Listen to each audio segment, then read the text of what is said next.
Welcome to all of you hardy souls who've come out in this cold, wintry evening to share a special event that I and Casey's family provide to Brown every year.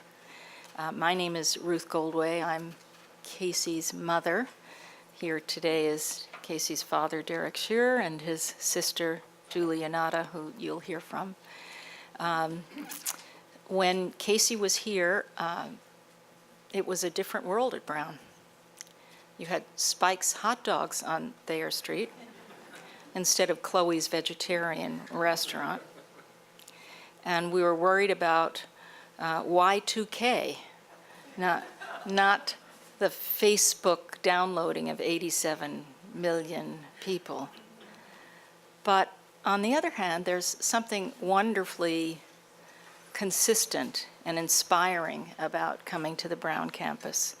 The students here are glowing with anticipation and confidence, and the physical environment, even if it's bloody cold, has a scale and an appearance that's really welcoming. And I always feel good coming here because it reminds me of how happy our son was being here, and how he grew and became a really wonderful person by being here at Brown. So I'm here to thank you for continuing that wonderful institution and to say what I always say, which is, oh no, maybe I'll say it differently. I took my grandson to the King Tut exhibit at in Los Angeles, and the Egyptians, bury their dead, but the notion is that as long as somebody still whispers your name, you're still alive.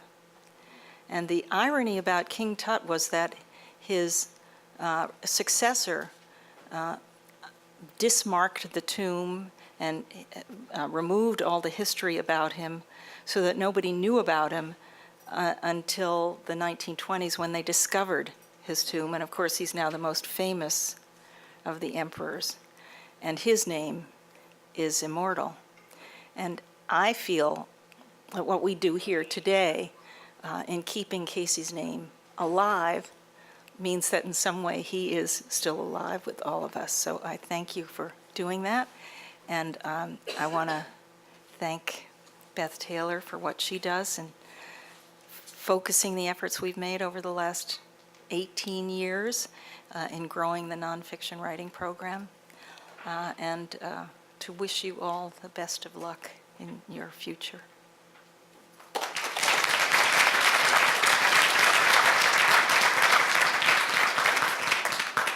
So thank you, Ruth, for that nice welcome, and welcome to everybody.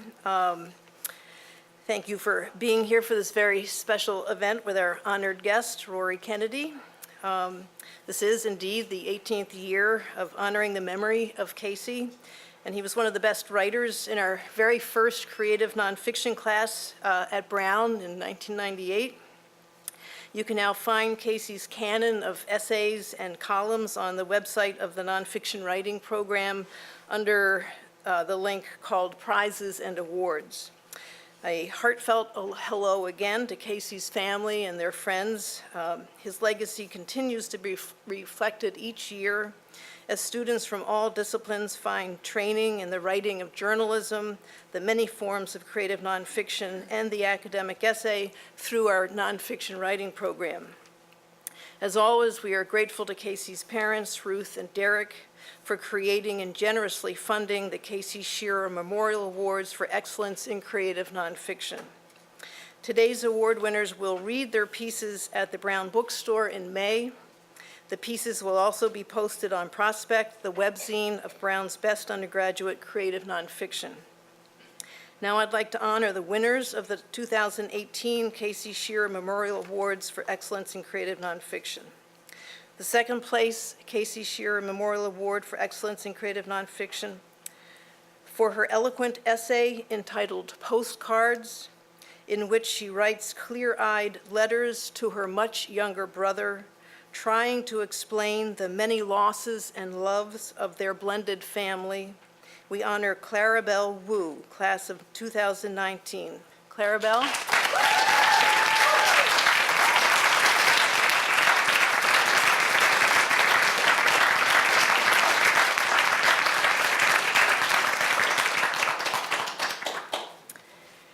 Now, the first place Casey Shearer Memorial Award for Excellence in Creative Nonfiction. For her intriguing essay, Height of Land, in which she narrates the stories of her great-grandmother, grandmother, and mother, appreciating the varied ways each woman made their own way in different countries and eras, always pushing the boundaries of women's roles. We honor Julia Tompkins, class of 2018. Julia?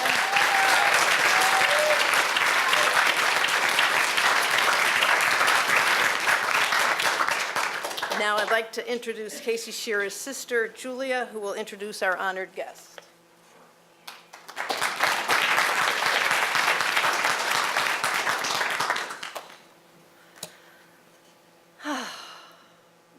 Hi. So my mom stole my line. When Casey died, we celebrated his life here on campus, not with the first lecture, but at the memorial ceremony, and I made everyone stand up and raise their aura. I wasn't a yoga teacher then. I am now. So I'm not going to have you do that. I'm going to have you do something else. My amazing mother described how the Egyptians, I was at the exhibit with her. Her grandson is my son. The Egyptians say you die twice, once when you leave your body, and once when the world stops speaking your name. So if you would join me today in just saying Casey's name. I'll say it once and then you could say it after me. Casey Vern Shearer. Casey Vern Shearer. Thank you so much.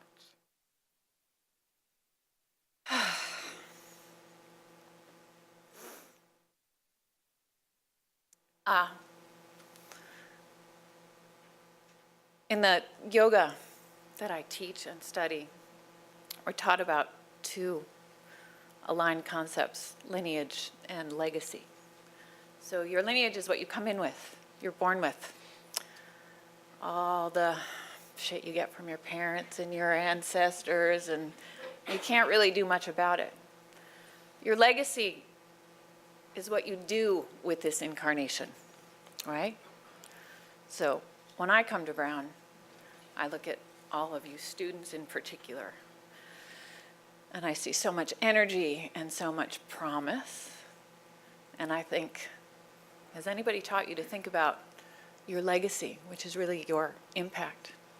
How you rise to the highest purpose of your incarnation and manifest that in all that you be. So if there's one thing you walk away with from my portion of this today is leave here living into your legacy. What will your impact be for yourself and for the whole planet? I have the great honor of introducing Rory Kennedy, who, you could just read this, right? If you haven't, please do it. I just am reminded of a legal principle for those of you who may have gone to law school like I did, res ipsa loquitur. Does anyone know that, right? The thing speaks for itself. And really, that's all I can say about Rory. She's an extraordinary human being who has made and continues to make an extraordinary impact and a legacy of her own. So without further ado, I think I'm supposed to go over here with you, Rory, and ask you some questions. Rory Kennedy.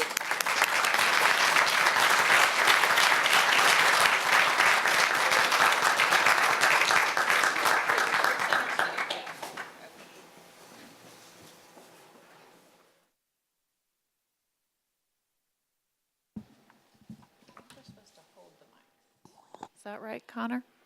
Are we good?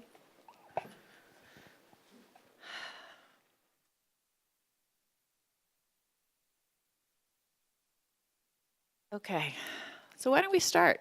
with the beginning of your legacy and how you came through Brown and out of Brown to become a filmmaker. Well, thank you. Well, first of all, I just want to say thank you for having me here. I'm so humbled, and it's such a beautiful event and so emotional.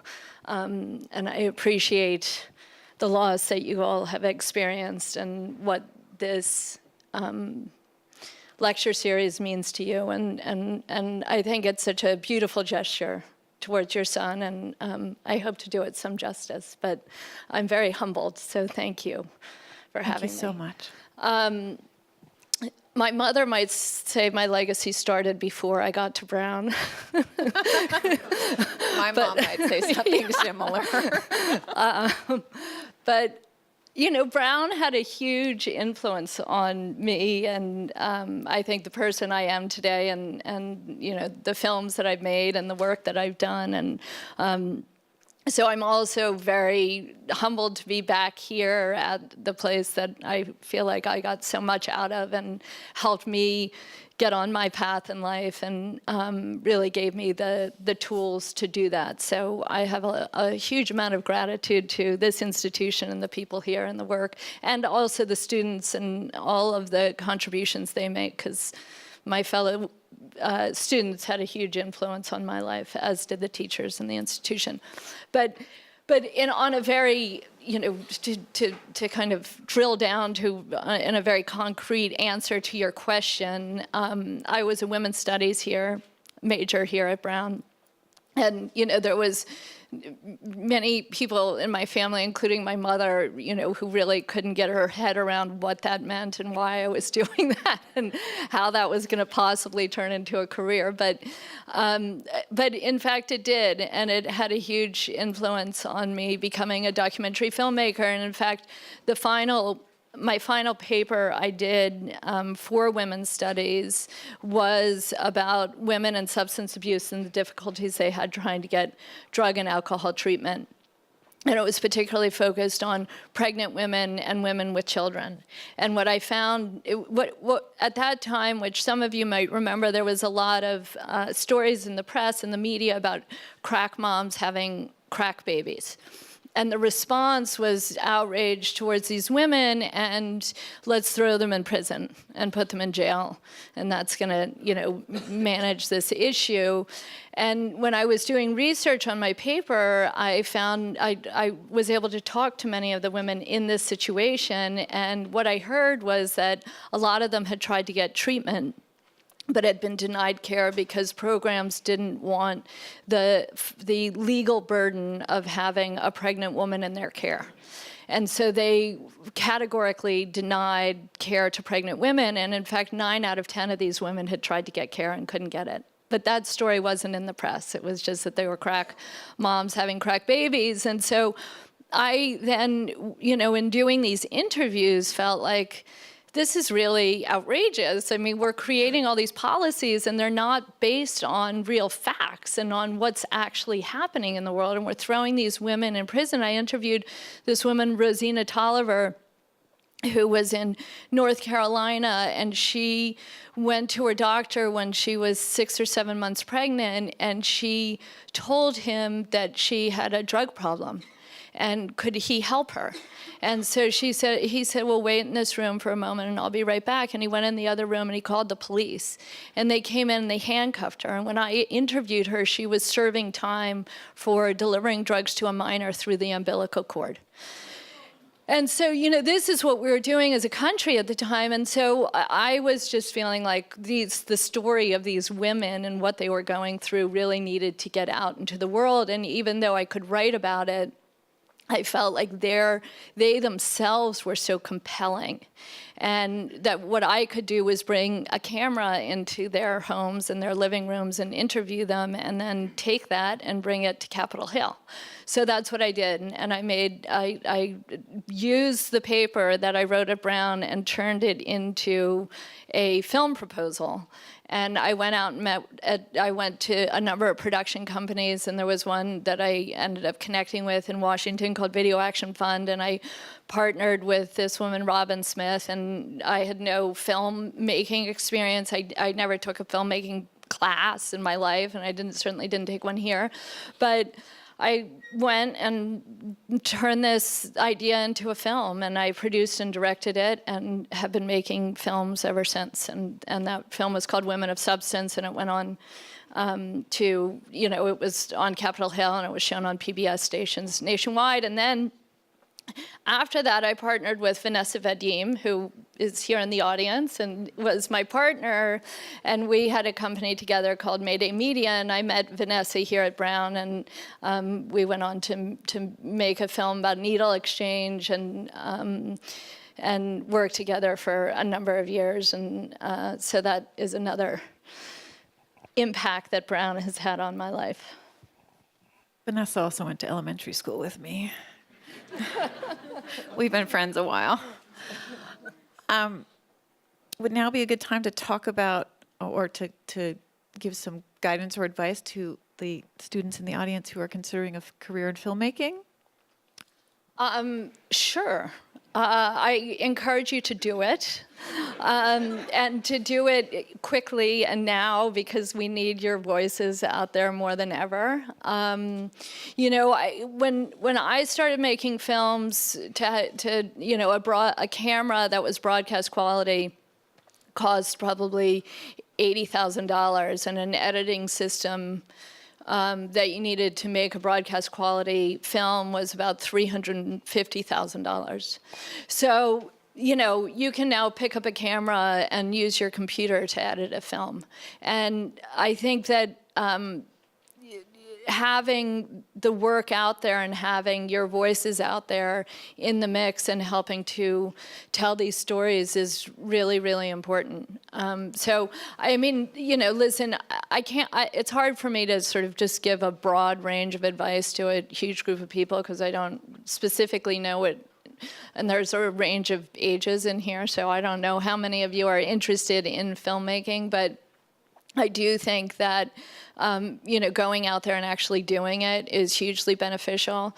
My personal opinion is graduate school in film, I think can be beneficial in terms of the people you meet. I think it's expensive, and I think having real life experience on kind of what it takes to make a film and like working with a production company is enormously valuable. And I think that, if you, I would also encourage you to read everything. Read fiction, read nonfiction, read. But I think there are so many outlets now, from YouTube to Netflix to HBO, that really there's a high demand for these kinds of stories, and I think it is a source of material that a lot of people are longing for, where you have narrative, where it's entertaining, where you're learning something meaningful. So I think it can check a lot of boxes, and it's creative, and it's interesting, and it's challenging, and I think it's enormously rewarding as a career choice. If you're going to make documentaries, you may not be too overly invested in money, because you probably won't make a lot, but it is it's fantastic. And if anybody has any specific questions, and if I can be helpful, I'm happy to talk to you after this and give you more specific advice. We'll do a little Q&A after, if we stick to our timing. Why don't we go into the clip of American Hollow? Oh, yeah, sure. Would you like to introduce that? Yes, Just to thank dig you. into your oeuvre? So what we were thinking is we'd show a few clips from various films and talk about them, and then also have an opportunity to do a Q&A afterwards.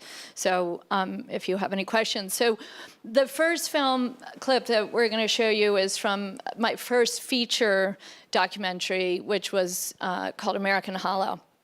This was about a family in Appalachia in eastern Kentucky. And this was after I had made Women of Substance and our needle exchange film. I had an opportunity to meet with HBO. Sheila Nevins then ran the documentary department there, and she ran it for about 30 years and had probably the most influence in documentaries over that period of time than any single individual. But in any case, so I met with Sheila. I had gone down to Appalachia because I was interested in making a film about welfare reform, because Clinton had just changed the policies so that they were cutting a number of people off of welfare. And so I was interested in looking at a population which was known to be hardworking, but where there were very few jobs, and what happened to that population when they were cutting people off of welfare. So anyway, I met a number of families. There was one family who I met who did not fit the image of what I was looking for at all, because I talked to them and they hated welfare and they thought it was the worst thing that ever happened. And, but they were a very poor family who lived up in the hills of eastern Kentucky. The grandmother, Irie Bowling, had 13 children. And some of whom had left, but had all moved back to the Hollow. There was, the closest town was about an hour drive down these windy dirt roads.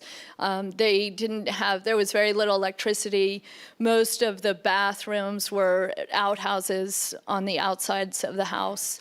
So, they were really, really poor. They lived off the land.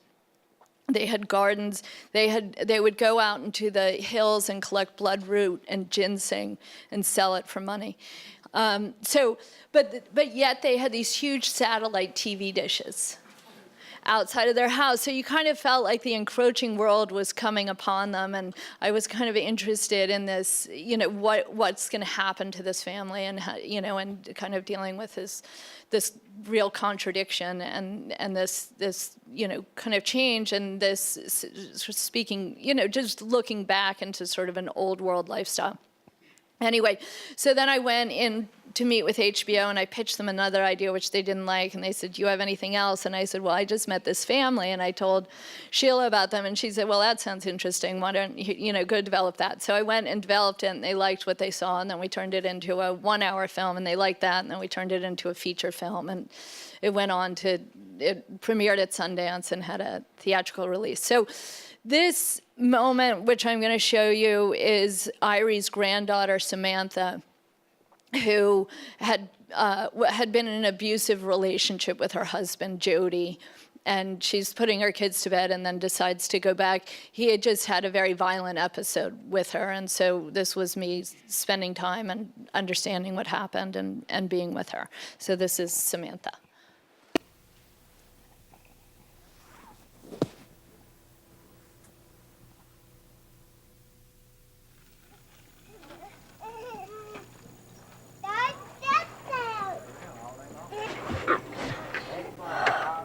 I know if I stayed with Jody, that maybe Kendra and Dina might get hurt, maybe trying to help me or trying to go out, or maybe see something that they didn't want to see or should not see. Like maybe him hitting me, or having me down on the floor like he usually does, or choking me. And I know that it's not right for no one to let their kids see nothing like it.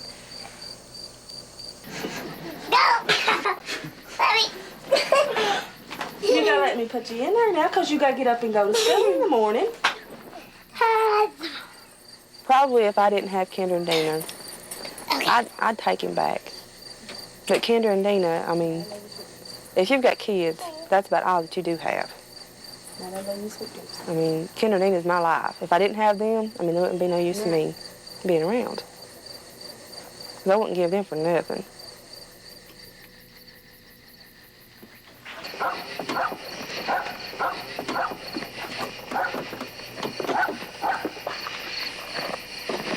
The police, they don't want to help me because they don't want to hardly come over in here because it's so far away. Because it's a little over 100 miles to come from Hazard to over here.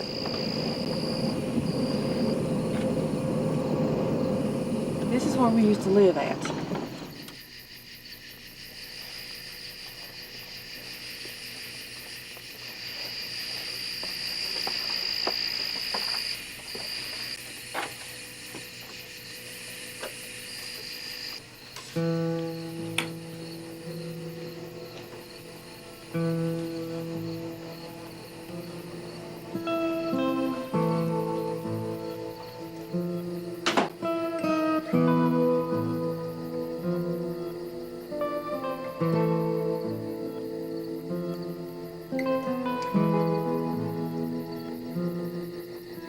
He had tore the Bible up and took the flowers that we had planted and threw them over the hill and left me a note on the table. He had busted the TV and the VCR and cut the couch and the chair up.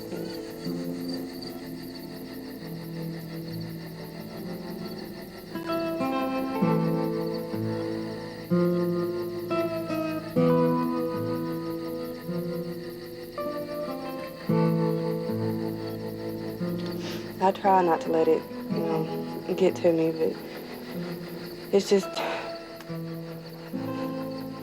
he brags about what he does, and he gets by with it because he's always got by with everything he does.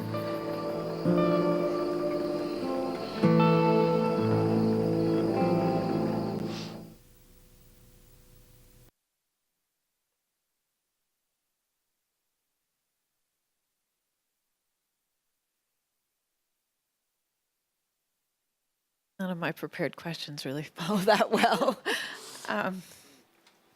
Well, I think part of the reason I wanted to show this clip is because this is kind of early on. I feel like I've done a number of different kinds of films over my life now, and earlier on I did more verite, which was kind of following events as they unfolded in real people's lives. And so this is more in line with that style of filmmaking.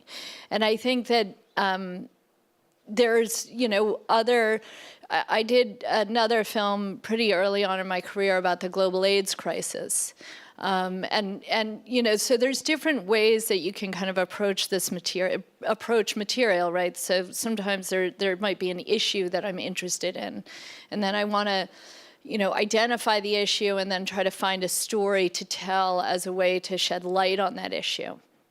In other experiences that I've had, which I would say this is in line with, I will, follow a story and then issues or themes emerge out of that, and you kind of tease them out and try to turn that into a film that has kind of a narrative arc, right? A beginning, a middle, and an end, and has themes that you're working on. And so this film was more in that vein, I would say, where I didn't really know, I had no idea what the story was when I set out to make this film, and I followed these characters and this family and lived with them on and off over the course of a year, and I had no idea what was going to happen over the course of that. But then as the film comes together and the final film is made, you see these themes, for example, about women and the abuse, and that the grandmother and the great-grandmother was abused, and that abuse trickled down through the generations, and then certain people stood up and said no, and then you could see institutions coming in and supporting, and the impact that had. And you see the impact over 4 generations of how women are treated, which isn't something that I set out to do, but something that kind of naturally emerged. And then I worked on kind of massaging to the surface of the film a bit. And it's a process, and it's an interesting one, and I think a different kind than the other clips that I was going to share today. So, Right. So, we good? Okay. The other kind of storytelling is kind of very specifically issue-based or an historic moment. How do you make those choices? well, I don't have an answer to that other than to say, these films take a lot of effort. I mean, they're really hard. And I mean, I love making them, but they're hard. And each one is really hard.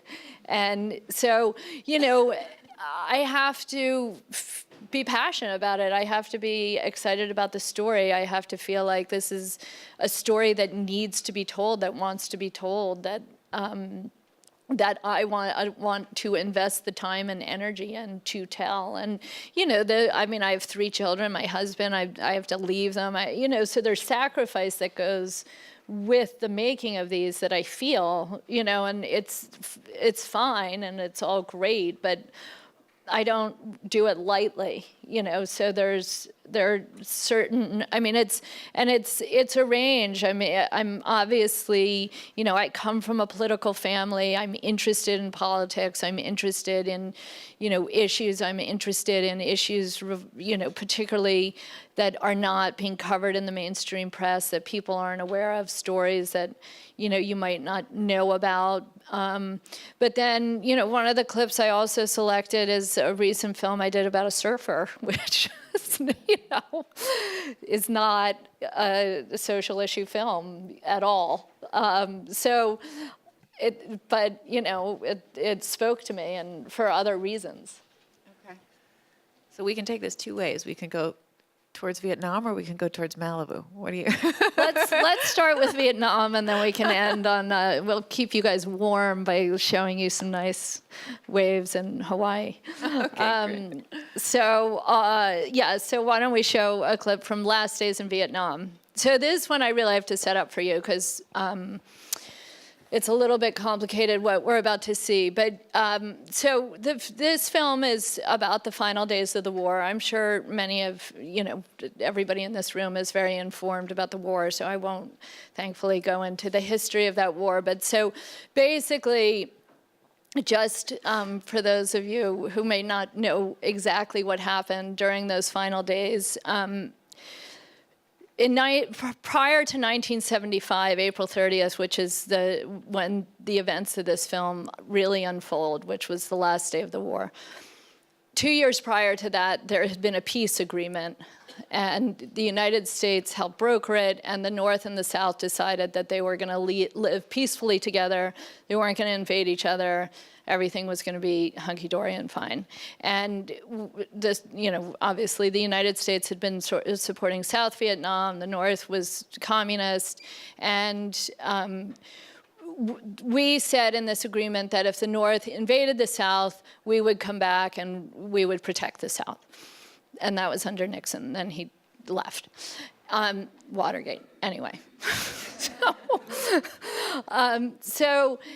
So then what happens is the North decides they're going to come into the South and see what happens. And they start invading South Vietnam. And the United States does nothing, because there's no way we're going back into Vietnam at that point, in 1975. So they expect that it's going to take 2 years to get to Saigon and take over the country. And in fact, it takes 4 months, because the US isn't there, there's no military there, and they just topple it very, very quickly, faster than anybody expected. So then they invade around April 29th, they bomb the Tan Son Nhut Airport, which was really the only way, one of the few ways to get out of Vietnam. And at that point, we had 7,000 Americans in the country. And they were like diplomats, non-military personnel. And so the North then bombs the airport, and they say to the United States, you have 24 hours to get out of there, and otherwise we're coming in. And that's going to be that. So the United States says, and Kissinger and Ford say, okay, we're just going to get the Americans out.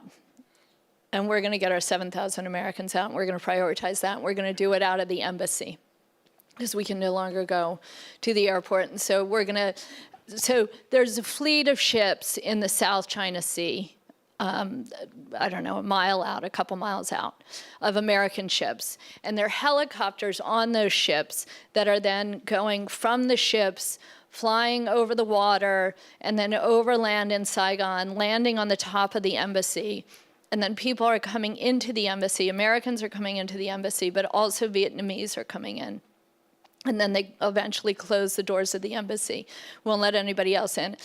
Then people go to the top of the embassy, they get in the helicopters, and the helicopters go back out to sea, to the fleet to where the fleet is, and they're going back and forth, and that's, you know, a lot of people have seen the shot of the helicopter on top of what looks like the embassy. It's not actually the embassy. But in fact, that was on top of the CIA, which was another sort of myth about what happened during those final days. But in any case, so this is what's happening. So the South Vietnamese are then left to their own devices. There are a number of Americans who are there, and this is a country we've been in for many, many years, and the Americans have married Vietnamese, they have families with the Vietnamese, they're very, very close to the Vietnamese. And they know that when they leave, the Vietnamese are going to be tortured or killed and treated inhumanely. And so there are many Americans, and our story focuses on this, who sacrificed their lives and really put everything at stake to try to save as many South Vietnamese as possible. And that's a big part of this story that nobody's ever heard or seen, which we document in the film. And so one of the stories is of this ship called the USS Kirk that we document. The USS Kirk was a military ship that was meant to protect the fleet, and it was monitoring the waters between the fleet and the land to make sure if there was any military action towards the fleet that they could step in and protect them. They were not a ship that was meant to carry personnel and only had room for one helicopter. But what happens is a lot of the South Vietnamese, the Air Force had dissipated. All of the top people had left. But a lot of the South Vietnamese pilots still had their helicopters. And so they started getting in their helicopters, seeing the Americans heading out to the ocean, filling their helicopters with families, and heading out to the ocean, chasing these American helicopters, not knowing where they were going, and not knowing that they were going to land, and not having necessarily enough gas to get back. So, it was an incredible gesture that speaks volumes about what they were fearful of and what would have happened to them if they had stayed rather. So what happens is this ship starts getting these helicopters start flying over them, the USS Kirk, and they don't know who these people are or what they're doing. And the captain of the Kirk, they say, what should we do? We don't know who they are. We can't even speak to them. So they spoke in Vietnamese. And the captain said, well, let's let one of them down, see what happens. And so they let the first helicopter come down, and this little Huey helicopter, which made for 4 people, 13 Vietnamese come out of the helicopter. And they're all so grateful to be on the ship. And, the guys on the ship, they're like, welcome them. But then they say, well, what do we do now? There's 10 other helicopters up there. And so then the captain says, throw that helicopter overboard, and let's let the next one come down. So they do this again and again and again. And they save all of these South Vietnamese. It's really beautiful, and we have footage of it in the film. So then what happens is there's this gigantic helicopter that comes, and it's too big to land. So that's the clip I'm going to show you now.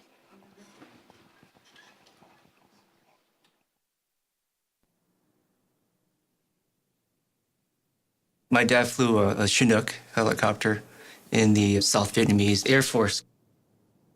He had been waiting for orders, but his captain had, basically just left.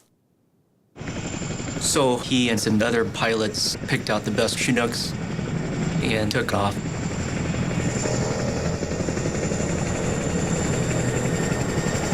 He said it was the Wild West at this point. Just you and your horse, and you just do what you had to do to survive and take care of your family. He had given my mom a heads up that if she did hear a Chinook coming, to get ready. I was 6.5 years old. I can still hear the rumbling, very, familiar rumbling of a Chinook. When you hear the Chinook coming, you know it's coming. I knew my dad was coming. In Saigon during my childhood was like, say, living in the middle of busy LA. So there's really not a big area to land the Chinook. So he came in and landed in a playfield. Caused a lot of wind, caused a lot of commotion. My mom grabbed my little sister, who was about 6 months at that time, and I have a little brother who was about 3 or 4 years old, myself. We quickly ran into the Chinook, and we all flew off. out into the Pacific Ocean. My dad was afraid for not having enough fuel, afraid for a lot of things. He was just flying blind. And then he saw a ship out there. In the middle of the day, after we had taken those first helicopters aboard, this huge helicopter called a Chinook, they came out and tried to land on the ship. Oh, the thing almost crashed on board our ship. This big Chinook showed up. There's no way he can land on Kirk without impacting the ship. He would have killed everybody on the helicopter plus my crew. It was way too big to land. We thought that the helicopter would just fly away. But as the ship was moving forward, probably 4, 5, 6 knots, something like that, the pilot communicated that he was running low on fuel. He opened up the port side of the helicopter and he hovered across the stern of the Kirk. Then all of a sudden, here comes a human. One by one, we jump out. I jumped out, my brother jumped out. My mom was holding my sister, well, obviously very scared. And she just, just trustingly, just with one hand, with her right hand, holding on with her left to brace herself, just dropped my baby sister. One fella standing there, and he said he looked up and he saw this big bundle of stuff come flying out, and it was a baby. It was the 1-year-old baby. And then the mother jumped out and he caught her too. Then the pilot flew out on our starboard right side. He hovered with his wheels in and out of the water. He hovered there for like 10 minutes. And we couldn't figure out what he was doing, and it turned out what he was doing was taking his flight suit off. And here's a man flying a twin-rotor helicopter by himself. At the same time, he's taking off a flight suit.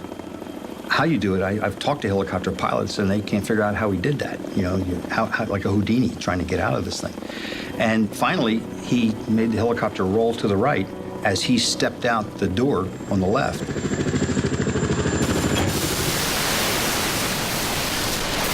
Just thunderous, loud noise. The shrapnel just blowing up. Suddenly, just quiet. And he pops up, and he's alive. And he swam away. The helicopter was only about 20 feet from him when it hit the water. It was amazing. We went out, picked him up. He was no worse for the wear. He was a little bit wet. Well, one unfortunate thing is he had some small bars of gold, which was all his worldly possessions, that were in his shirt pocket that sank. So he lost everything. He didn't own a thing but his underwear when he finally came aboard the ship. He was a tremendous pilot. The guy was just so cool and calm. We've so far taken a total of 17 helicopters. We ended up with 157 people aboard the ship.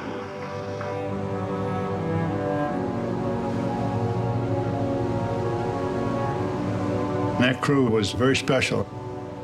They took their money, went to the Navy Exchange and Commissary, bought all the clothes, the food they could get, took it up and gave it to the refugees they befriended. They were unbelievable. We laid mats and all kinds of blankets and stuff out on the deck for their babies, and there were infants and children and women, and it was a scene I'll never forget. We were happy. My mom was just, wow. Symbolically, it was like, the first step onto not American soil, but American freedom.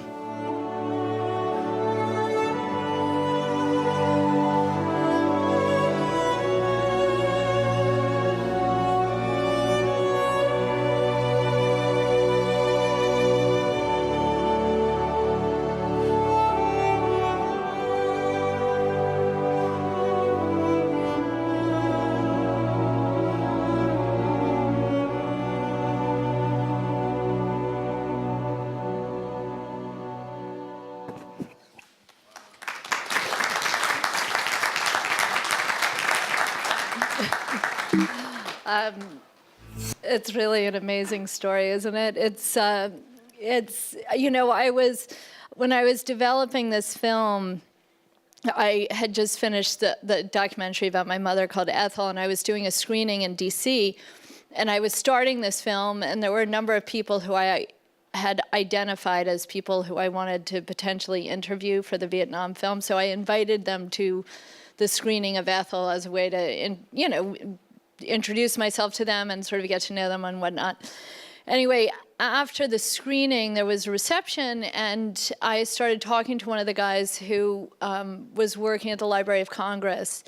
And he had helped uncover the story of the USS Kirk, and I had said, that I really wanted to tell that story in the film and how incredible it was, and so on and so forth. And then he came up to me at the end of the reception. He said, I was just wondering, you had mentioned the Kirk, and I had talked to this soldier who was on the Kirk about 6 months ago, and he had mentioned that he had been up in his attic and come across this box of footage from the USS Kirk in 1975, and it hadn't been developed yet, but would you be interested in that? I said, yes. Can you give me his phone number right now and his name? And he did. He had it in his cell phone, and I called him literally at 9 o'clock the next morning. And the footage hadn't been developed, and so I had then gone back to LA, and I said, can I FedEx it out here, and I'll develop it, and you don't have to worry about it, and I'll send it back to you, and I'll send you the developed film and all the rest, and you can have it all. And he said, it makes me nervous to just send the footage. And I said, okay, can I send you a ticket? I'll send you a ticket. You can bring it out here, and then we'll develop it. So he said, fine, I'd love to come out to LA, and sure. And I had no idea what was in it. I mean, it was a high-risk situation, but I figured it was worth it. And so anyway, that's his footage, needless to say. And we used about, I think, 12 minutes of his footage in, a film that was 90 minutes, which doesn't sound like that much, but it's a huge amount. And anyway, so I was grateful for that, because it really, I think, helps bring that story alive. Incredible. You spoke of the hard work of filmmaking. What are your greatest joys in the endeavor?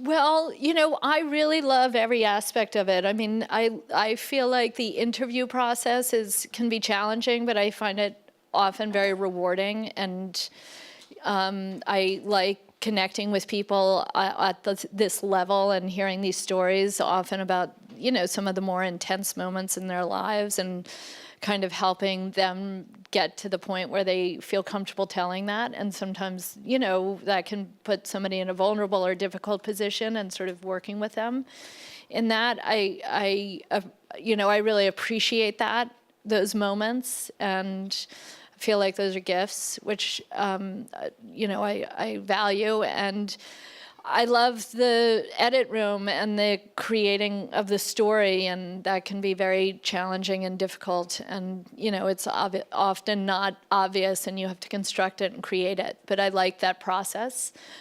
And then, it's rewarding to show it. I mean, I remember showing this. There are many things. There's so many examples just with this film alone where, I remember talking to a woman who I ran into in Utah last winter, and she came up to me and she said, she was Vietnamese, and she said, I just want you to know your film changed my life. And I said, that's so nice. That's so nice. And then she went on to explain how she was brought over here when she was 7, and her parents came, and she said, I saw your film, and I never understood what my parents went through, but they came in 1975. They came in that moment. They were on one of those rafts that, is not necessarily in the film, but is documented in the film. And she said, we hadn't spoken to each other in 12 years. And then I saw that film, and I understood her for the first time, and I called my mother, and now we talk every day, and we're best friends. And, and so there's moments like that are so amazing. And for everyone you hear, there's so many out there that you don't know, right? So that's really amazing. And I want to tell one other story about this film, because it's such a sweet story. and I'll try to do it really quickly, but there were two other characters in this film that play a very significant role. This guy, Stu Harrington, who was in the embassy, he was American. He was really just lovely, decent, beautiful guy. And he was in charge of evacuating all the Vietnamese. When at some point they closed the embassy doors, they had, initially 3,000 people there that they had to get out. In the middle of the night, they were down to about 480, and for complicated reasons, the White House closed down the evacuation. Stu Harrington had told everybody who was in the embassy they were on American soil and all of them would get out, and that he would be the last person to leave. And then he was told, the ambassador has left, the last helicopter is upstairs. If you don't get on it, you're not leaving and you're going to be killed. And so he had to then go tell these 480 people, Vietnamese, that they were going to be okay, that they were going to be protected and evacuated, and he would be right back. And he was just running off to the bathroom. And then he snuck up and he got on the last helicopter out. And he looked down and he saw these 480 people he'd left behind, and he felt horrible. So, you really felt the weight of this American decision on this guy's shoulders in such a real, tangible way, and something that he experienced all these days and lived with. And when we premiered the film, it showed at Sundance, and one of the 480 people who had been left behind, I interviewed, this guy named Binh Pho.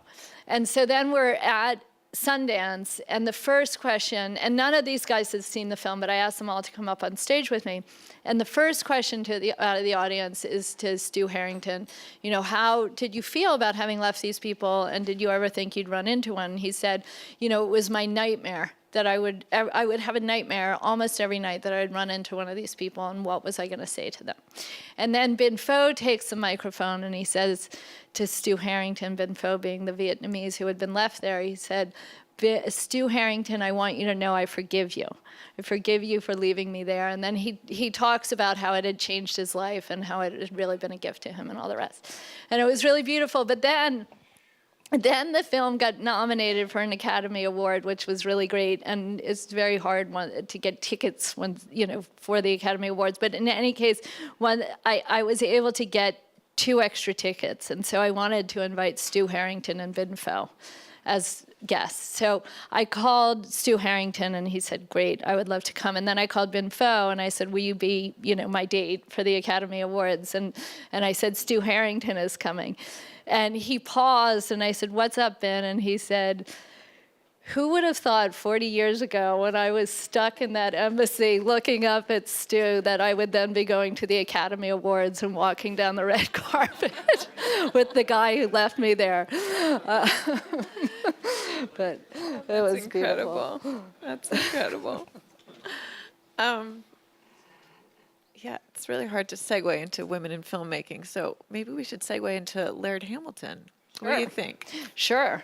So this is, this was a very different direction for me, but a fun direction. And I had actually just made Last Days in Vietnam, and I was kind of trying to figure out what I wanted to do next, and I was approached to make a film about Laird Hamilton. My husband and our 3 children and I moved from Brooklyn to Malibu about 8 years ago. It took me about a day to adjust. It was like, I'm good with this. So in any case, Laird Hamilton is a big wave surfer and lives in Malibu like 6 months a year and has a pretty significant presence there. So I had met him over the years, and we had some friends in common. And he would do things when we were there. Like there was the biggest waves in 15 years, the Malibu Pier, which some of you might be familiar with. It's kind of a very iconic pier out in Malibu, and it has very high pillars, about 20 feet, above the water. And there were these, 20 feet, 15 feet waves that were coming through, really high waves. Very few people were out in the water. And Laird went out and shot the pier. So he surfed on one of these 20-foot waves underneath the pier, and so so he would do things like that. I mean, he's crazy. So I was aware of him, and I was approached to do a documentary about him through the World Surf League, and it was a finance project, and it was, so I sat down with him, with Laird and them, and talked about it. And I was, I love surfing. I think surfing's really cool. I'd never surfed since, I've surfed since I've come to Malibu, but I never surfed before then. But I think it's interesting, like why, trying to figure out why would somebody go after, I mean, he surfs like 80, 100-foot waves. And he surfs some of the biggest waves, ever surfed. And so kind of understanding what motivates him to do that, and kind of this larger question of it's not only that he is, arguably the greatest surfer in the world, but that he's also radically changed the sport over the last 50 years, more than any person has over arguably the last 400 years. So I'm interested in that idea of people who are, mavericks, who are sort of pushing the boundaries, not only of human capacity and what we think we're capable of, but also of an institution. And what it takes to be that person, and to tell that story, through surfing was interesting to me, where you would have this backdrop of these waves, which are really beautiful and engaging, but kind of tell this story that I hoped you could have a larger audience identify with. And so that's kind of what motivated me to tell this story. So this is I shouldn't show you this shot because it's the last shot of the film, but it's a fun shot, and I think it speaks to kind of what his capacity and also just the beauty of the ocean and kind of what motivates him to get there. But I hope that you'll then go back and watch the whole thing, and then you'll have earned this shot. But but this is Laird, where he is. So one of the things he's done, he invented paddleboarding. Basically, he invented jet ski surfing, so pulling people into much bigger waves on the backs of jet skis. He helped develop a much smaller board going down these very large waves where they had only previously gone on them on long boards. And so, he's had a number of these breakthroughs, and he's now pushing the sport in this new way as a 53-year-old, where he's put a foil on the bottom of a surfboard, which basically lifts the board out of the water so there's no drag. So you don't have any feedback from the actual surface of the water, and it's a much smoother ride, but it's enormously dangerous. And he's basically developed it by putting like snowboard boots onto a board, and he gets on it on this thing that's basically looks like a knife with an airplane on the bottom of it that doesn't have an engine. So this is him, and he was kind of looking for a very large wave for a very long time over, the course of many years. And so I was on the helicopter when we found this wave and shot this.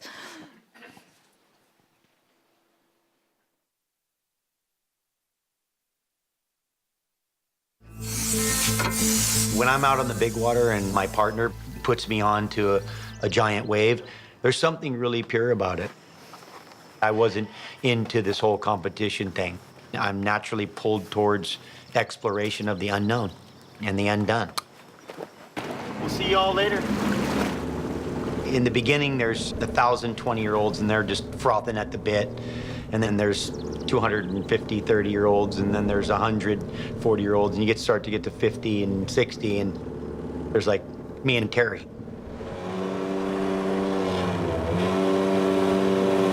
The leaderboard is getting very competitive with just a few heats left to complete this epic day. Amazing wave there. I really hope the judges kind of bump it up for those big drops, even though they get kind of picked off in the whitewash at the bottom. That's where, My thing is to ride giant waves, to run with the dinosaurs, you know? I want to get out there and run amongst them and have the freedom to do it the way I want, when I want, how I want. Oh, look at that one way out there. Yeah. Oh my God, look at that thing. I don't think I've ever seen it that high before. Oh yeah, Laird's gonna be frothing when he sees this.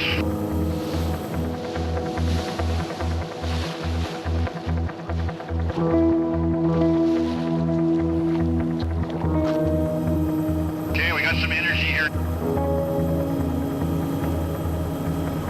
This is something. We're searching for a wave that'll just go for miles, and then it's up to you and your body how long you can endure that length of ride on that rig. Robin! Wow!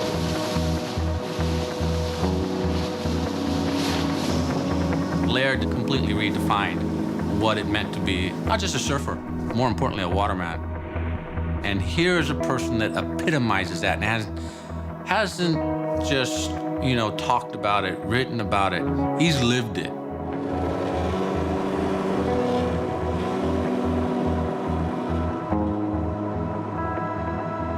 You talk about the road less traveled.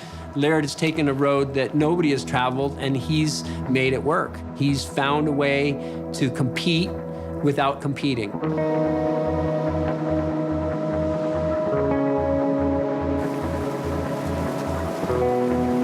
Laird is sort of like a flawed human who, through a real dedication and a passion, is able to do these really extraordinary things. And I think that's important, because I think sometimes we all feel like we're, limited, and we are, but maybe less than we think.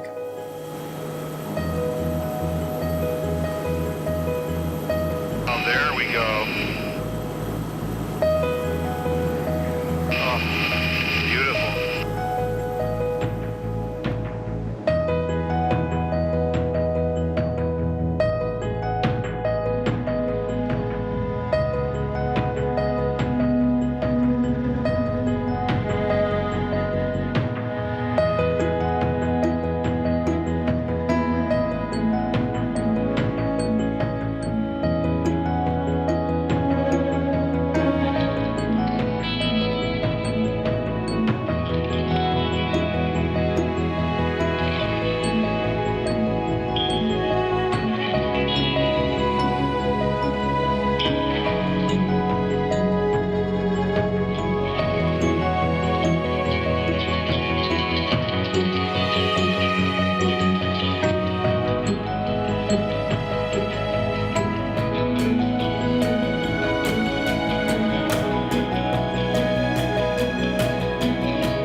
So you guys could all move to Hawaii and have that life instead, during this winter. Just magical, my goodness. I think you do need to speak about the changing role of women in filmmaking in this particular era after this particular Academy Awards. Let's do that. Get that out of the way. Yeah, I think I have opinions about that. I'll say from my personal perspective as a, female documentary filmmaker over the last 25 years, I don't feel like I've experienced extraordinary levels of sexism that a lot of people have. But part of that, in my opinion, I think that sexism, particularly in Hollywood and the film industry, has a direct correlation to money and power. And so where you have the greatest examples of extraordinary sexism is when you have tentpole films with huge budgets. So at that level, in the highest 250 grossing films in Hollywood, there's like 4% of them are directed by women. Right, so with documentaries, I think it's around 37% of documentaries are directed by women. So there's not parity, there's not equality, but there's definitely a lot of opportunities. Most of my executives over the years have been women. I have, many of my partners have been women. Vanessa was my partner. My partner now is Liz Garbus, who also went to Brown. And that has been a very supportive environment for me. And I would say that there are a number of men who are at my level of success who have been able to make commercials in ways that women have a much harder time. So I would say that I would feel that in that realm. And that's a much more kind of lucrative career path, and a lot of documentary directors who are men supplement their documentaries careers with doing commercials, and that's a harder area to get into as a woman, I think. But I think that it's I'm on the board of the Academy, and so this is something that I am fighting day in and day out, and at the and arguing and trying and strategizing and trying to make changes to create more equality and better conditions for women. But it's an uphill battle, and there's still a lot to be done, but I think there's been a lot of progress that's made. Great, thank you. I'm sure there might be some questions about that. But in the interest of time, let's move from women into family. Okay. Well, why don't we do the final clip, which is my film about my mother, which is called Ethel. And this one I showed you the last clip, and this next one, which is the last one, I'll show you the first clip and the introduction to the film. This was a film that Sheila Nevins, again, from HBO, had met my mother. We had gone to Cuba together, had a number of experiences together, and Sheila really wanted me to do a film about my mother. I did not want to do a film about my mother for a whole range of reasons, but mostly having to do with the fact that I was interested and had, I think, been taught, from a very young age about the importance of helping to tell other people's stories and, use the opportunities that we had as a family to kind of help those who didn't have as much access and whatnot. So, that was much more my comfort zone than kind of looking back towards my own family, and I had an aversion to that. Despite being very proud of my family and my mother and all that. But in any case, Sheila kept asking me, and I kept saying no, no, no, and she kept saying yes, yes, yes. And then I said, okay, Sheila, I'll ask my mother. And I knew my mother would say no because she hasn't done an interview in 40 years, and she hates doing interviews, and she hates talking about herself even more than I hate talking about our family. So, none of us like doing that at all. So I said, fine, Sheila, I'll ask my mother. And I called my mother, and I said, Sheila, now HBO wants to do a documentary about you. Would you like to do this? You don't have to say yes, just, And she said, sure. And I said, are you sure? And she said, yeah, I'm happy to do that. Anyway, so then I made this film, and you'll see from this clip what I was dealing with, but and why I had reservations. But I then asked my mother afterwards, why did you say yes to this after I made the whole film? And she said, because you asked me. And I thought that was sweet. But in any case, so here is just to give you a little feel for this film. Ethel.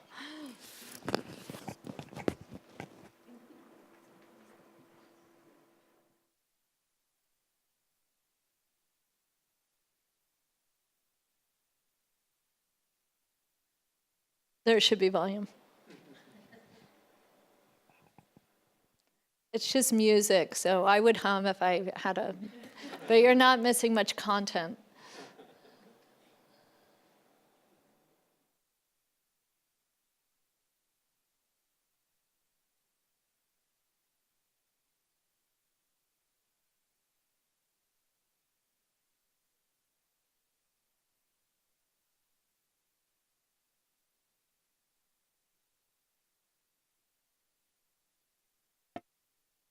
Well, I will, while we're watching this and there's no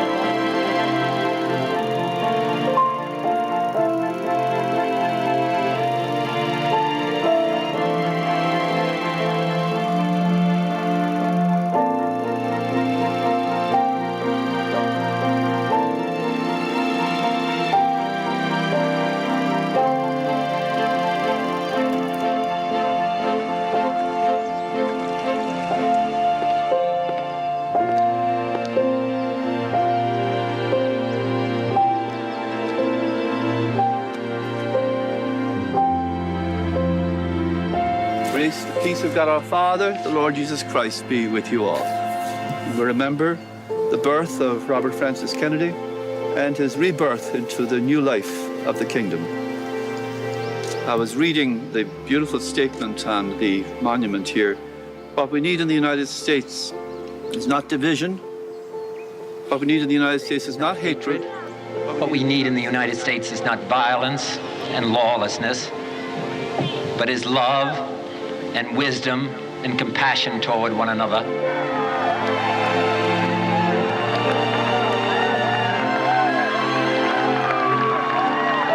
My father, Robert F. Kennedy, died on June 6, 1968, more than 40 years ago.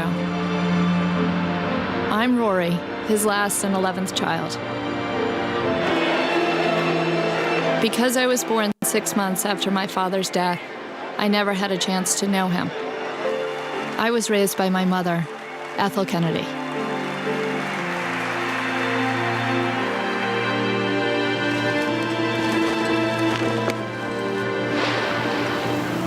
"40 years is a lot of time. Memories fade, and people grow older. I found myself wanting to tell my mother's story, about the life she shared with Daddy and the life she shared with us, her children. Here we go. A personal story, but because her life was intertwined with history, more than that. There was just one problem. Why should I have to answer all these questions? Well, we're making a documentary about you.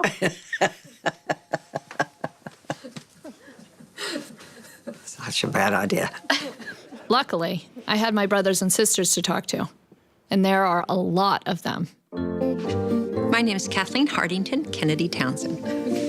Okay, are you comfortable in that chair? My ass is asleep and my back hurts. If you can look at me when we're talking. Oh my God. I know, I'm so sorry. No, say it ain't so. You're doing so great. Thank you. I need a lot of encouragement. You're beautiful. If you could just give me a standing ovation every once in a while. You know, Mommy has said that of course, that she considered being a nun. But before she married Daddy, Of course, before she married Daddy. Mommy had 11 children. Well, she only had 10 children. No, she had 11 children. Kathleen, Joe, Bobby, David, Courtney, Michael, Carrie, Chris, Max, Douglas. Rory. Sorry. I just always forget. This is what it's like to be the 11th. There's so many times in my life where people have said, I want to introduce Robert Kennedy's daughter. Oh, it makes me so mad. What about the one who delivered us and carried us for 9 months and then has been with us the last 40 years?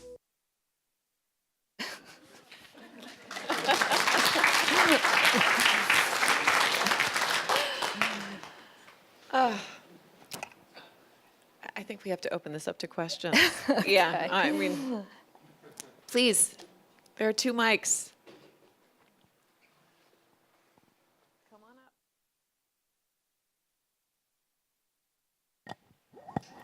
Oh, don't be shy. Yeah, but you I gotta go can to the stand mic, up if you Dad. need me to. So Rory, what did the family think of it? They were supportive of it, very supportive. When they saw it. Yes, when they saw it. I think that, I think that for my mother, I remember showing it to her in Hyannisport for the first time.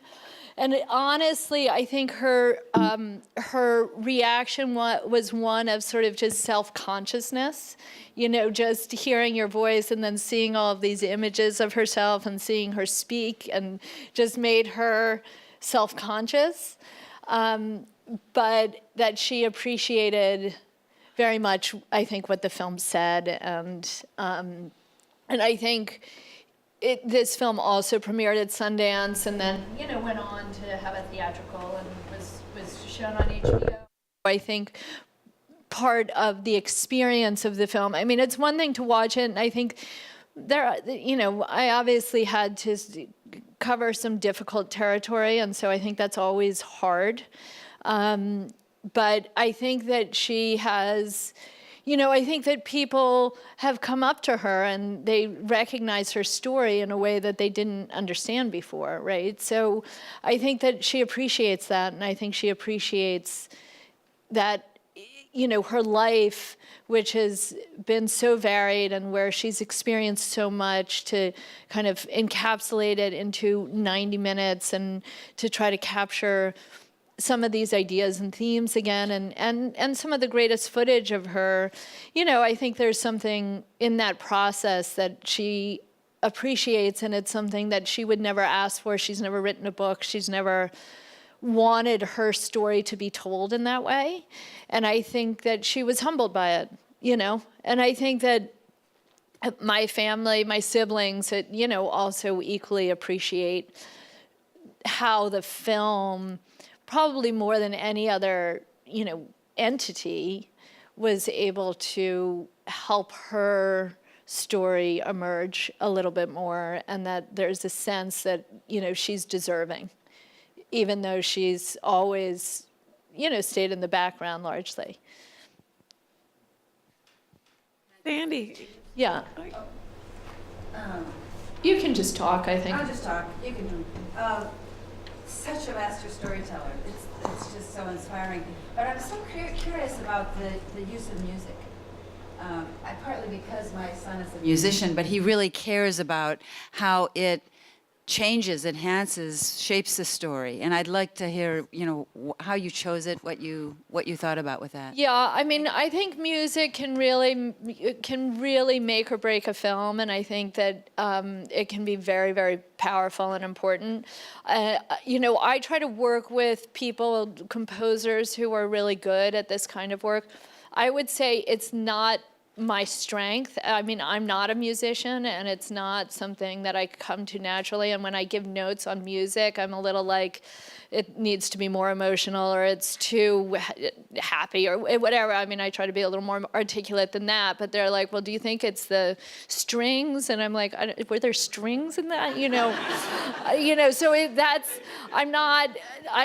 that's not how I operate. So and I think in filmmaking and life, you try to sort of understand your own weakness and supplement it by surrounding yourself with people who are really, really good at the thing you're not as good at. So I do, looking back and looking at the role that music has played in my films, I'm very proud of it, and I think and it's been recognized, and it's gotten awards for the music and whatnot, and I appreciate the people who have helped helped it land in those ways, because I think it is really important.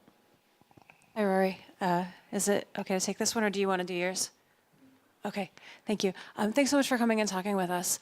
I teach nonfiction writing here, and one of the things that I work on a lot with my students is the priorities and biases that we come in with, and how we kind of correct for those or work with those as we figure out which stories we're going to tell. And it really struck me that when you were telling Stu Harrington's story, you focused on how bad he felt for leaving 480 people behind, and less on the 480 people who he left behind, although one of them, of course, did get to speak to him later. And so I wondered how, in your work, as you choose to tell your stories, how have you, over your career, changed the way that you tell them based on what you learn and based on your awareness of your own tendencies as a storyteller? Yeah, I mean, I think it's a good question. I think it's a good challenge that, we all need to face, with ourselves, and I certainly do. I was very clear with that film. I mean, and part of it is in the title of it, of Last Days in Vietnam, so it's coming from the perspective of the United States, right? It is not meant to be the perspective of both the Vietnamese and the North Vietnamese, the South Vietnamese, and America. It's very much a story that is told by an American from the perspective largely of Americans. I certainly give voice to the Vietnamese in the film, because I think it's really important to understand that perspective. But it's really about the U.S.'s role in Vietnam, and I want to, and I think that in any film, it's important to kind of narrow the parameters and help the audience orient themselves. So, for example, in the film about Ethel, I wanted it from the very get-go to be a film, that was a daughter's perspective about her mother and her family. So this is not supposed to be, I don't believe in the word objective, but, in any way an objective film about Ethel Kennedy. So I narrate it. I don't narrate most of my films, but I wanted to tell the audience that this is coming from my perspective. So my feeling about that is it's a combination of both trying to understand our own biases, for sure, in making a film, but also helping the audience orient so that it is an honest dialogue and that they know where the film is coming from, particularly if it's like a POV film or an essay film, or, trying to say something very specific from a specific perspective, that I try to communicate that early on. I guess sort of going off of that question, when you are focusing more on the people who are most directly affected by the issues that you're grappling with, you mentioned that you're asking people to be very vulnerable with you. And I'm wondering, in that process, what do you hope or think that in the past has been the impact on their lives in telling the story and in the film being produced? Yeah, well, I think that it's very specific to each film, so I think that for the Vietnam film, that was a very positive experience for Stu Harrington, who was very hard for him to tell that story. And then he went on the road with me on this film and told that story over and over again. And, he talked to me about how cathartic that was. And Binh Pho, who I'm sad to report died of cancer about 6 months ago. He and Stu Harrington together, the three of us sort of went on the road with this film. And their friendship grew very deeply as a result of that process and that experience. And they became, very deep friends, as did I with both of them, and, kept in touch. And I spoke to Binh 2 days before he died, when he was in the hospital. And, he came to visit us, and he came to our house for dinner many times and whatnot. So, those are I think, experiences for them that were very positive, but that required a certain vulnerability to kind of get there. I think I think I can say pretty on pretty sure grounds that most people in my films feel good about having participated and having gone through what they did in order to tell their story. I can't really think of anybody. There was one guy I interviewed who was mad at me after a film about Indian Point, which is it was a nuclear facility up on the Hudson.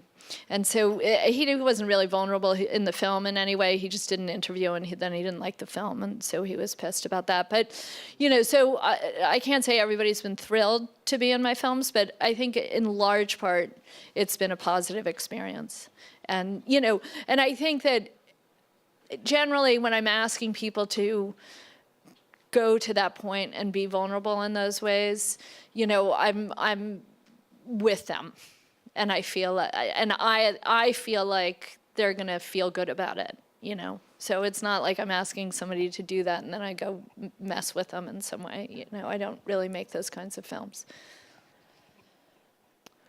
Can I ask, first of all, thank you for a wonderful presentation, and I loved how very different each of the 4 movies were, and for instance, the shot of Laird Hamilton is visual poetry. I mean, very rhapsodic in that moment. And so in the realm of visual poetry, we have a lot of aspiring writers in the room, aspiring filmmakers. I was wondering if you could talk about the complementarity of the writing and the visual storytelling. I'm sure every film is different, but if there's a prototypical way that you work, do you write first and then you think about the visuals? Yeah. Are they one and the same? Is it visual first? Okay, well, it's a great question. I will say, and I should have said this earlier, but my partner in making my films over these last many years is my husband, who is Mark Bailey, and he is a brilliant writer.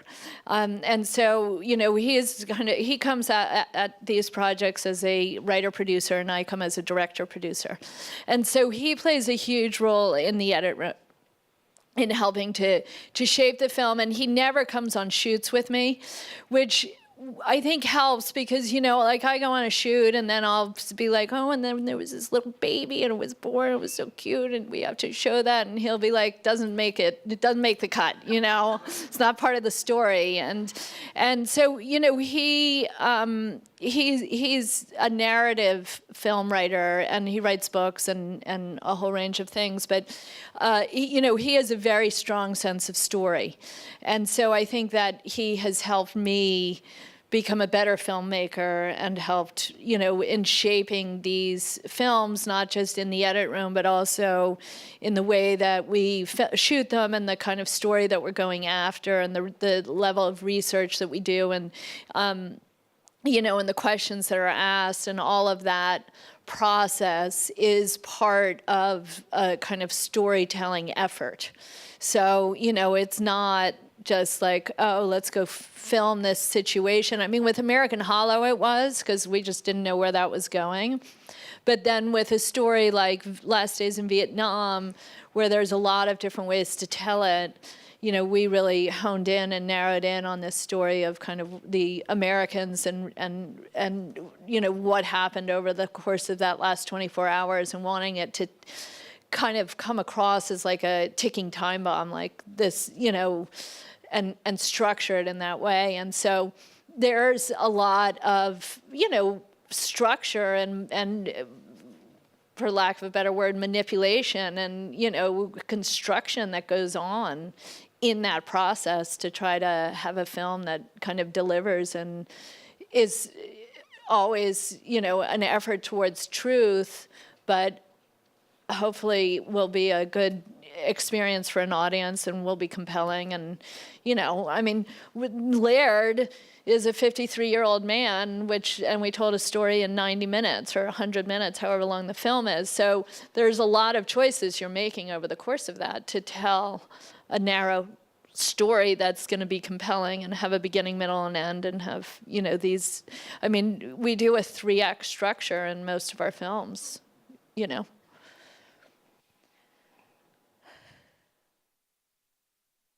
Going once. Oh, There's there we one go. more. One more there. All right.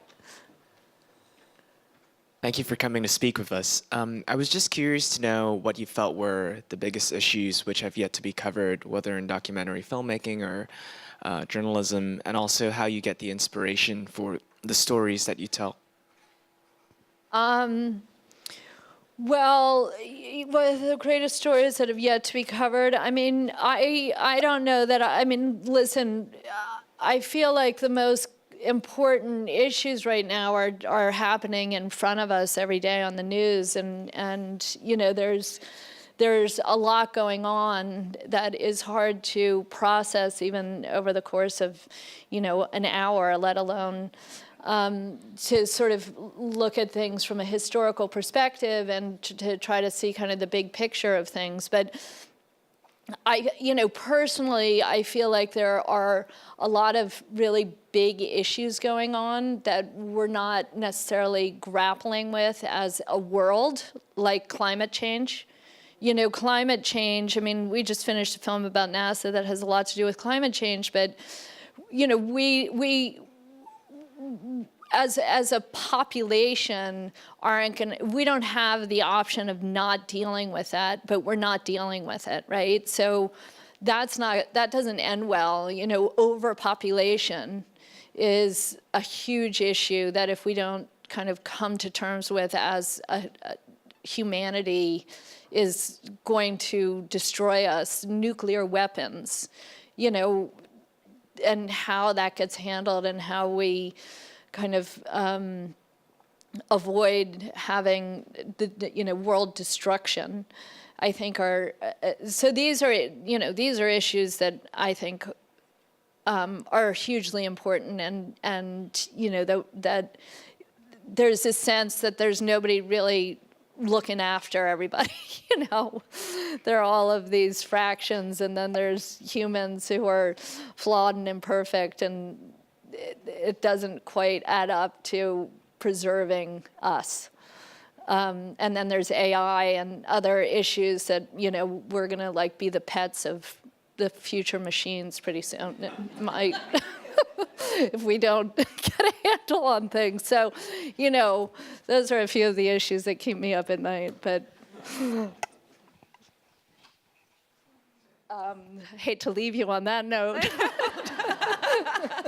But thank you. Join me in thanking Rory Kennedy, extraordinary filmmaker.